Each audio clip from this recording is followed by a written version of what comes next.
Hey there, everyone, and welcome back to another episode of the Cassandra Tyndall Astrology podcast. We are coming up very close to one of the more dramatic lunations we get each year, and that is the annual full moon in Scorpio, which happens on Monday the 12th, and here in Australia, it'll be Tuesday the 13th. So that's going to be coming up. But before I get into breaking down this lunation for you, I want to make a couple of quick announcements. Welcome if you're new here on YouTube or if you are on Spotify. I also upload the audio of these YouTube videos onto Spotify, and maybe I should do the videos too. Let me know what you think. Um, Also, too, my mentoring program for 2025 has begun. We started just a couple of days ago, and I've had so many people asking me if I'm doing another one. It's not in the plan. I could change that. I don't think I will.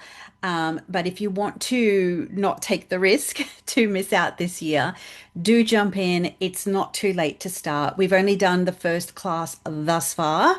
And we've got another four to go. And the material is there inside the app, and you can review it at any time. The community group will stay alive, even once the program is over. So you can get that support and accountability in terms of making progress there. If you want more information about the mentoring program, I'll put a link down below in the show notes. And the reason being, I'm probably not doing another mentoring program this year, although so many people seem to need it and asking me for it, is I will be releasing level two of the Contemporary Astrology program, most likely in July at this point in time. So this is more advanced astrology in the sense of timing techniques.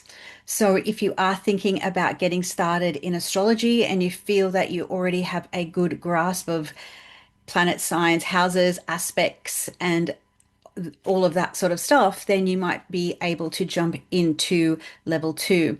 I don't normally release level two to people who haven't done level one. So, if you're one of those people, I'm more than happy to have a conversation with you, and so we can figure out together if going straight into level two is right for you. Anyway, there'll be more to discuss with that in the next coming few episodes. All right, let's just get into this full moon. I am really looking forward to this week. Aspectually, it is a quiet week. There's not a lot going on between the 12th and the 18th, but how I sort of see this week is that the full moon in Scorpio is a little bit of a crescendo into the energy that really takes us into this whole mid-decade astrology. So there's a lot to this full moon, and I'm going to share my screen with you if you are catching the video version of this podcast, and you'll be able to see the chart. Now, this chart is cast for my time zone, which is on the east coast of Australia. And so the full moon happens at 22 degrees of Scorpio. The dates and the details for that I'm going to announce now. So if you are in the Eastern time zone of the USA, this full moon will happen for you on Monday the 12th at 12:55 p.m.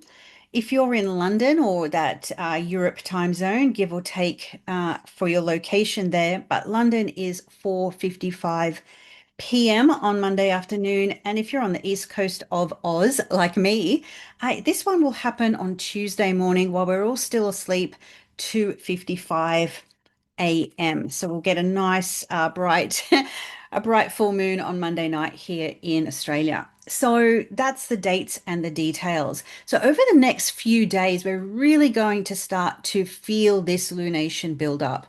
I'm recording this on Thursday the 8th, so it's a few days away at this point in time. But as I mentioned at the beginning, this is one of the more dramatic and intense lunations we do get each year. So let's just have a look at the overall chart. We've got the sun is conjoined Uranus, and so this is definitely a new synodic cycle for Uranus.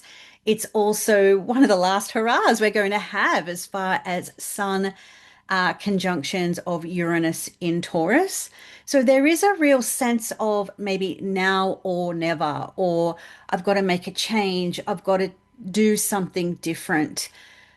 For years now with Uranus and Taurus, what I've been describing it as to people, sometimes the greatest risk is to not take any risk at all. And Taurus, out of all of the signs, in my opinion, is the most actively risk shy. It actively, re, what's the word I'm looking for? It actively resists change. And it's rather recalcitrant, if I'm to be quite honest with you. And I can say that because I have some Taurus planets. Whereas Uranus is going to shake that up a bit and you're going to change or do something different, maybe something unique or something that's really authentic for you one way or another.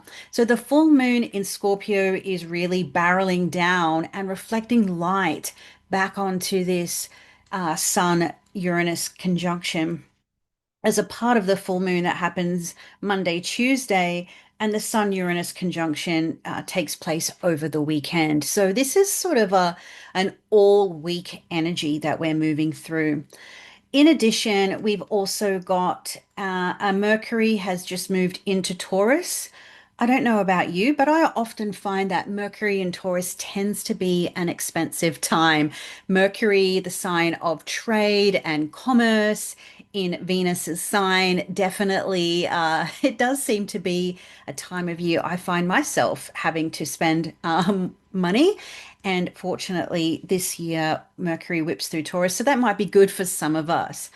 So Mercury also happens to be making a square to Pluto, who's just newly stationed retrograde. And so this is the first retrogradation of Pluto totally in the sign of Aquarius. So previously, Pluto's retrograded, of course, but it went back into Capricorn.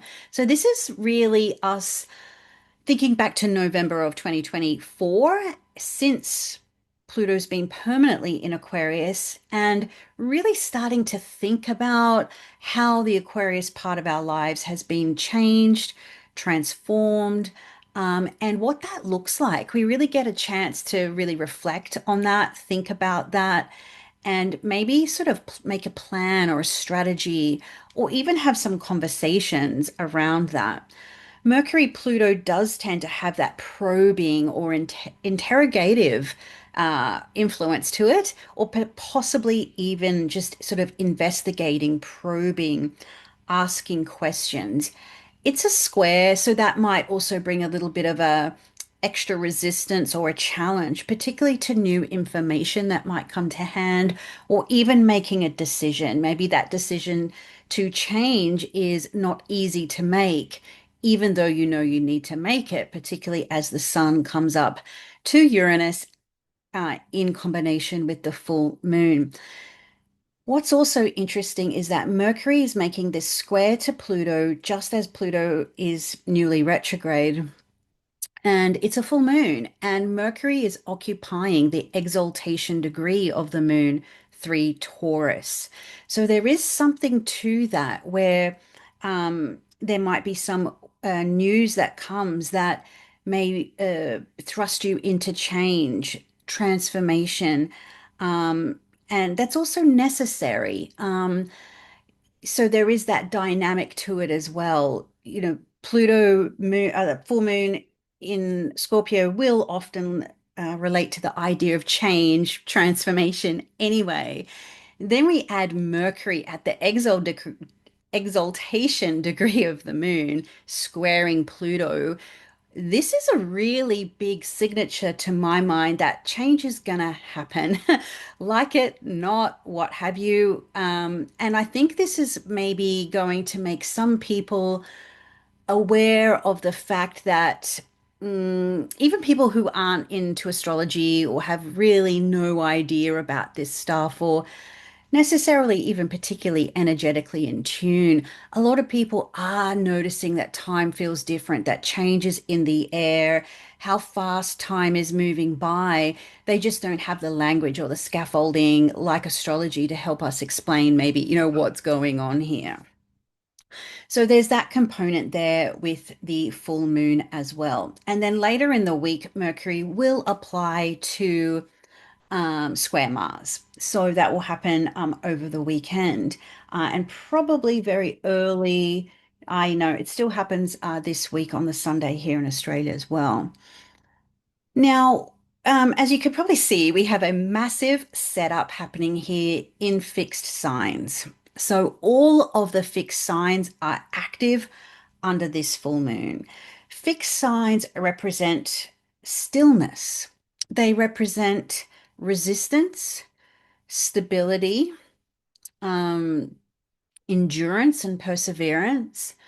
And they also represent that active resistance to change. With Uranus in the mix, sometimes if we don't choose to change, which I feel is very Mercury Pluto, then the change happens to us and then we have no choice. And so we want to be a little bit mindful of that under this full moon in particular.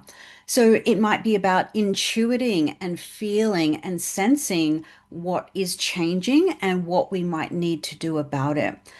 Again, the idea of stillness, when I think about particularly a Scorpio moon, a full Scorpio moon, I'm sure there's probably not too many Pantera fans in in this in my group of listeners here, but I am a big Pantera fan, and I always think about the Scorpio moon, and especially when we've got Pluto, Mars, and all of these other components. That song, Dragging the Waters, dredging things up from the deep and revealing the sludge or the yuck underneath it all.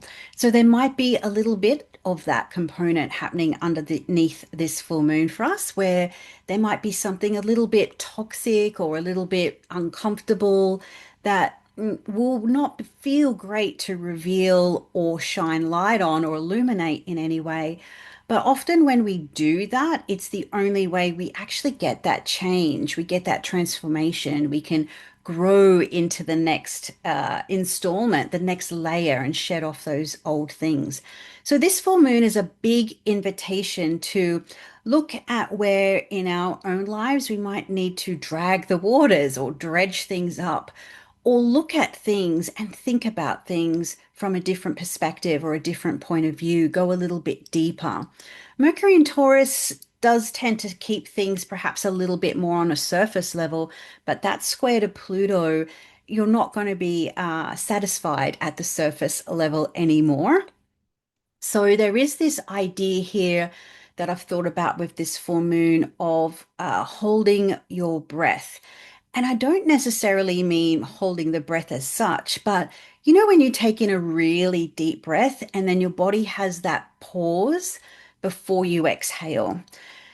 That's what this full moon feels like to me. We've sucked in all the air and we're pausing and we're waiting to see what the next installment of astro weather and crazy things in the world and all sorts of things that are happening, because this week really does feel like, as I said at the beginning, the crescendo to um, Saturn in Aries, Uranus in Gemini, and this thrust of all of this new planetary energy that we're moving into, this whole new era. So, this is a week of stillness. It's a week of catching your breath. It's a week of thinking at a deeper level, figure out what needs to be revealed, what needs to be analyzed, what needs to be probed into, and what needs to be really, really honest. I was having a conversation with my son during the week, and teaching him the value of honesty, even if it hurts my feelings. I said I would rather be beaten down by the truth than caressed by a lie. And so this week we might have to face a truth within ourselves, within a certain situation, and reflect that light on it, even if we would rather not. So there are some real beautiful qualities. And I think there's something a little bit magical about Mercury being at the exaltation degree of the moon, as the moon is full in the opposite sign of Scorpio. We have to go in this really interesting dynamic of the simplicity of Taurus, but with the complication and the depth of Scorpio, and somehow find that balance in the mix of, choosing when to be honest, timing. Maybe it's more not so much about honesty in a particular situation, but just being transparent. So there's a lot to this particular full moon, I think. And I do think it's really going to be a set up for the rest of the month, which is going to be crazy busy aspectually. And then, of course, the sun will move into Gemini. We'll have all of these outer planetary changes. So there's so much I can share and tell you about the upcoming astrology.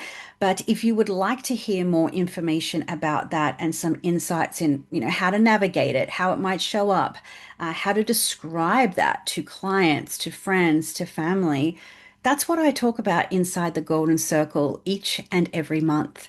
So you're more than welcome to join the Golden Circle Club and my astrology membership at any time. You can come in for a month, come in for a year, whenever you like, and you can cancel at any time as well. I love the Golden Circle Club. It's my favorite place on the internet. So I would love to invite you in. And I'll pop a link in the description below where you can find out more information about that and sign up as well. So until next time, I'm going to wish you a very happy full moon. Do please feel free to like and subscribe, share this channel, share the podcast with a friend. And I would really love to hear also, how are you looking forward to this full moon? Which house does it show up for you? Can you start to feel that energy shift?